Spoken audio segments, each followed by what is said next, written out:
कि बिना सूरज कली कोई कभी भी खिल नहीं सकती, बिना सूरज कली कोई कभी भी खिल नहीं सकती, अगर मजबूत नींवें हो इमारत हिल नहीं सकती, जमाने का बड़ा दस्तूर बस ये याद रख लेना, बुजुर्गों से बिना सीखे सफलता मिल नहीं सकती, बुजुर्गों से बिना सीखे सफलता मिल नहीं सकती।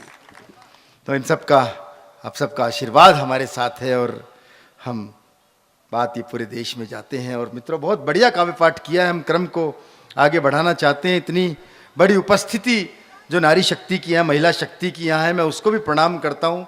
वरना हम अधिकांश दिल्ली के कार्यक्रमों में देखते हैं कि महिलाओं की उपस्थिति लगभग ना के बराबर होती है, लेकिन मैं आपके समाज को प्रणाम करता हूँ, महिलाओं की उपस्थिति को प्रणाम करता हूँ और एक नारी शक्ति को मैं आह्वान करना चाहता हूँ। मैंने मंजू जी से पूछा, मंजू जी को मैं आमंत्रित करता हूँ, मैंने मंजू जी से पूछा एक मुहावरे का अर्थ बताओ, आम के आम गुठली के दाम वाक्य में प्रयोग करके दिखाओ। तो मंजू जी बोली, पतिदेव ने सुबह सुबह एक्सरसाइज के लिए जैसी हाथ घुमाया, मैंने फौरन उनके हाथ में कपड़ा थमाया, थोड़ी देर में ही साफ हो गई सारी दीवार, मेहमानों के लिए कमरा हो गया तैयार, काम वाली की जरूरत ही नहीं, फ्री में ही हो गया सारा काम। इसे ही कहते हैं आम के आम और गुठली के दाम।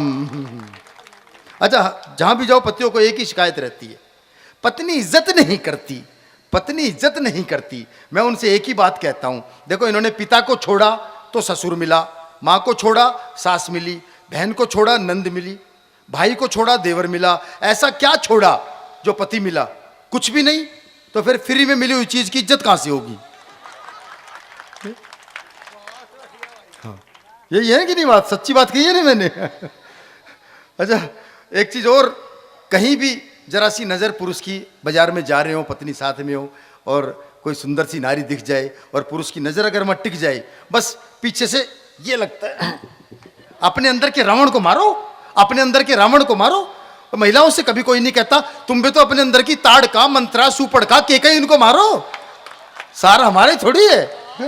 दरअसल क्या है कि पत्नी का और घड़ी का बड़ा गहरा संबंध है। मैंने रिसर्च की उस पर।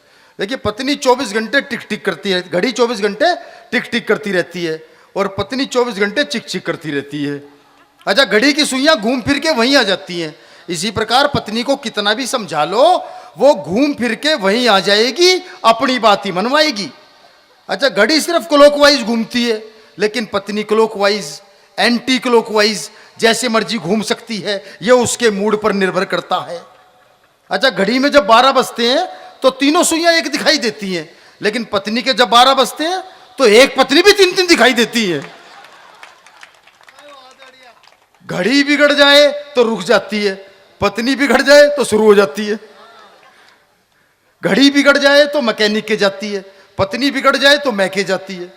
घड़ी को चमकाने के लिए रेडियम का प्रयोग होता है, पत्नी को चमकाने के लिए मेकअप का प्रयोग होता है। अच्छा, घड़ी को तो एक बार चार्ज कर दो, साल भर की छुट्टी, लेकिन पत्नी को तो लगभग हर रोज ही चार्ज करना पड़ता है। भाई, कभी दूध के पैसे देके, कभी सब्जी के पैसे देके, लेकिन जो सबसे बड़ा अंतर है वो ये कि घड़ी को जब आपका दिल चाहे आप बदल सकते हो, लेकिन पत्नी को चाहकर भी बदल नहीं सकते। उल्टा पत्नी के हिसाब से आपको खुद को बदलना पड़ता है। तो 4 पंक्तियां पढ़ता हूं कि नारी जब जब सीता बन के वन में जाएगी, नारी जब जब सीता बन के वन में जाएगी, स्वाभिमान से देश की गर्दन तन ही जाएगी, अंतरिक्ष को चूम चुके हैं कदम सुनीता के, और प्रतिभा जिसमें हो राष्ट्रपति बन ही जाएगी, प्रतिभा जिसमें हो राष्ट्रपति बन ही जाएगी। तो आज नारी हर क्षेत्र में आगे है, हर क्षेत्र में आगे, राष्ट्रपति के पद तक भी पहुंच गई। लेकिन एक क्षेत्र ऐसा है जहां कोई महिला काम करती है, हमें आज तक नहीं मिली, और वो क्षेत्र है दमकल विभाग, फायर ब्रिगेड। क्योंकि महिलाओं का काम आग बुझाने का थोड़ी है। भाई, तालियां वालियां बजाइए, आपके बात पहुंचती हो तो। अच्छा, पहले क्या था, इनको अबला कहा जाता था। अबला क्यों कहा जाता था? क्योंकि थोड़ी सी कमाई होती थी, थोड़ी सी कमाई होती थी। शाम को आते थे पतिदेव जी, महीने में एक बार 200 रुपये 300 रुपये खर्चे के लिए देते थे, पैसे खर्च हो जाते थे। फिर पत्नी कहती थी जो तुमने पैसे दिए थे वो खर्च हो गए, अब ला, इसलिए पहले अबला कहा जाता था। अब पति 50,000 रुपये महीना भी कमा रहा है, उसमें भी उसका गुजारा नहीं हो रहा, खर्चे इतने बढ़ा लिए हमने। अब वो पत्नी कहती है सब ला। तो ये नारी जो है ये अबला से सबला बन चुकी है। एक बार जोरदार ताली